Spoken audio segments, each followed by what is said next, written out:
बिस्मिल्लाहिर्रहमानिर्रहीम। अस्सलाम वालेकुम व्यूवर, मैं हूं शहबाज और आप देख रहे हैं मेरा यूट्यूब चैनल। आज हम बात करेंगे जी इंटॉक्स स्पीड टैबलेट के बारे में। ये टैबलेट बहुत ही ज़्यादा बच्चों में इस्तेमाल क्यों की जाती है। ये जो टैबलेट है ये ख़ास तौर पर बच्चों में जो है बहुत ही ज़्यादा इस्तेमाल की जाती है। अगर उनको मोशन है, दस्त है, तो आप ये टैबलेट इस्तेमाल कर सकते हैं।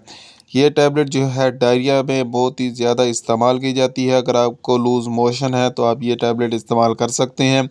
एक टैबलेट सुबह और एक शाम को, जो कि ये मेडिसिन मशहूर है मट्टी वाली के नाम से, मट्टी वाली टैबलेट, क्योंकि इसका जो कलर होता है वो ग्रीन होता है, जिसकी वजह से ये मट्टी के नाम से मशहूर है, मट्टी वाली टैबलेट।